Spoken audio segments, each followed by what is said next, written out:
This is CNN Breaking News. We're following a lot of breaking news on the Trump-Ukraine scandal tonight. The Wall Street Journal reports that the president ordered the removal of the U.S. ambassador to Ukraine after months of complaints from his allies, including his personal lawyer, Rudy Giuliani. Giuliani reportedly felt the ambassador was obstructing his efforts to get Ukraine to investigate Joe Biden. This, as the former U.S. envoy to Ukraine reportedly told House investigators that he warned Giuliani he was getting bad information about Biden and his son. The Washington Post reports Kurt Volker also told Ukrainian officials they'd be seen as interfering in the U.S. election if they investigated Biden. Tonight, President Trump is taking his push for a Biden probe even further, publicly urging China, as well as Ukraine, to look into his potential 2020 opponent. This hour, I'll talk with a Democrat on the House Oversight Committee, Congressman Jimmy Gomez, and our correspondents and analysts are also standing by. First, though, let's go to our chief White House correspondent, Jim Acosta. Jim, a new report is underscoring Rudy Giuliani's influence over President Trump and their push to investigate Joe Biden. Oh, that's right, Wolf. The Wall Street Journal is reporting President Trump recalled the former ambassador to Ukraine, Marie Yovanovitch, because she wouldn't play ball with his effort to dig up dirt on former Vice President Joe Biden. The president was asked why the ambassador was recalled earlier today, talking to reporters, but he danced around that question and did not give a straight answer. We should point out, in just the last few moments, CNN's Michael Warren, one of our colleagues, was on the phone with Rudy Giuliani and has confirmed some of the details in that Wall Street Journal report. But, Wolf, that was not the most remarkable moment here at the White House today, as the president, as you said, publicly called for foreign interference in the 2020 election, asking China, a U.S. adversary, to investigate Biden. Unlike his conversation with Ukraine's president, no call transcript was necessary today, as the president said the quiet part out loud. In what is fast becoming a game of chicken, with House Democrats threatening impeachment, President Trump is calling on a U.S. adversary, China, to interfere in the 2020 election by investigating his unproven conspiracy theory about former Vice President Joe Biden's son Hunter's business activities overseas. The president issued his plea after admitting he wanted the same out of Ukraine. They should investigate the Bidens. China should start an investigation into the Bidens. Because what happened in China is just about as bad as what happened with Ukraine. Biden's campaign immediately pounced, comparing Mr. Trump's statement to the one he made in 2016 when he asked Russia to dig up dirt on Hillary Clinton. Russia, if you're listening, I hope you're able to find the 30,000 emails that are missing. I think you will probably be rewarded mightily by our press.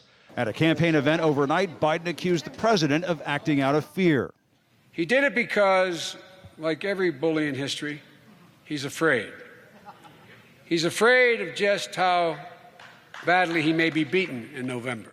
The president is counting on Republicans to remain loyal, pointing to his latest poll numbers and fundraising figures in a tweet, and thanking the Senate Majority Leader Mitch McConnell for his support. McConnell would play a pivotal role in a Senate trial of the president if Mr. Trump is impeached in the House.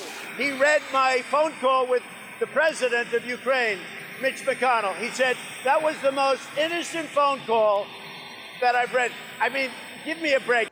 And the plot is thickening after the president's personal attorney, Rudy Giuliani, admitted to the Washington Post he has discussed his unproven Biden claims with an attorney for former Trump campaign chairman Paul Manafort, who is in prison. Contrast that with Vice President Mike Pence, who is trying to keep his distance from the Ukraine investigation. It is great to be in Arizona. Sources tell CNN to expect the vice president to spend much of his time over the coming weeks on the road, as his aides worry about the Ukraine fallout back in Washington, with questions swirling about what Pence knew and when he's latched on to Mr. Trump's allegations. There are legitimate questions that ought to be asked, and we're going to continue to ask them, since the American people have a right to know whether or not the vice president of the United States or his family profited from his position. The president is amping up his accusations on social media. Look at this photograph. Tweeting out a video slamming the Bidens featuring music from the rock group Nickelback, only to be shut down by Twitter after the band complained that was a copyright violation. The president is grumbling about the prospect of being impeached even at official White House events. That's why they do the impeachment crap, because they know they can't beat us fairly. That's the only reason they're doing it. They can't win. That's not swaying the growing number of Democrats coming out publicly to state the impeachment inquiry must continue.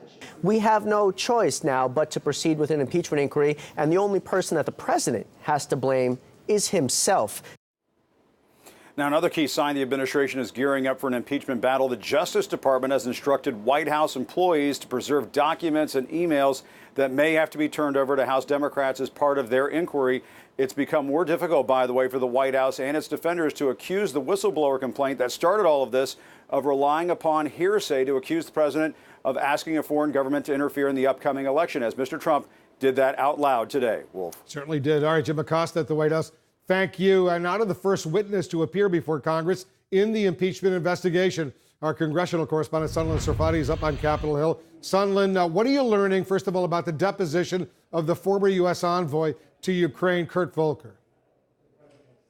Well, Wolf, Kurt Volker is behind closed doors telling lawmakers about warning flags that he was giving to President Trump's personal lawyer, Rudy Giuliani. The Washington Post reporting this evening that Volker said that he told Giuliani he was receiving untrustworthy information from the Ukrainians about Joe Biden, about his son Hunter Biden. And he essentially said to Giuliani, do not trust these sources. You should be careful about putting faith in those accounts. And this certainly keeps in line with what we're hearing from a source familiar with Volker's thinking going into this deposition this morning, when he said that he was essentially trying to get the Biden-Giuliani issue off the table. Now, this has been a very, very lengthy day on Capitol Hill. Volker arrived here a little after 9:30 this morning, so now it is entering in the 8-hour mark of this testimony. Wolf.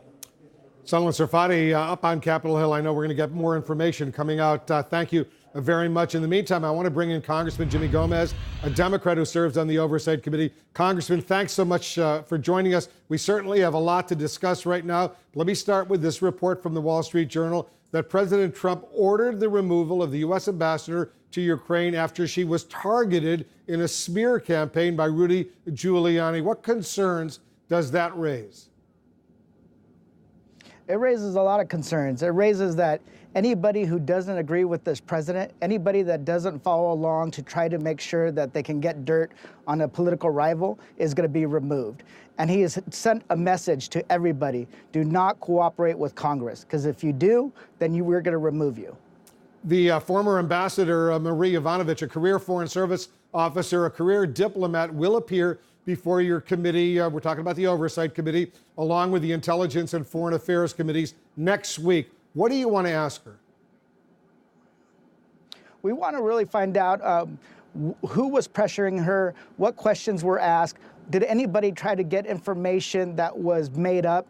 Did she explicitly tell the presidents at the White House that the information they were looking for did not exist or was completely false? We really want to see what kind of interactions we had, and was there undue pressure on her just to make things up in order to comply with the president's request. You also serve on the Ways and Means Committee, and as you know, the Washington Post is now reporting that a career IRS official, a whistleblower, was told that at least one Treasury Department political appointee tried to interfere with the IRS audits of either the president or the vice president's tax returns. Do you know the specifics, first of all, of that complaint? I do not. I haven't seen the complaint. Do you want this complaint to be made public? Because as you know, there are privacy laws when it comes to tax returns. Yeah, I want to first consult with the chairman of the committee as well as the rest of the committee to determine that. But I want to kind of make a few points when it comes to this whistleblower complaint. It really adds credibility to our request of the presidential tax returns. And the reason why is that from the very beginning, we wanted to audit, we wanted to make sure that the presidential audits were done in a way that was free of political pressure, and it was done in a way that really was true to its core. And that's why we started looking into it. That's why we asked for the presidential tax returns, and that's why we invoke 6103F, the statute that lets us get it. So this is something that kind of goes to the heart of what we've been doing if the whistleblower complaint is true. Additionally, it just shows the importance of whistleblowers. Whistleblowers will inform the public, inform Congress that something's going on in the executive branch or any other department, that something is going on that's not right.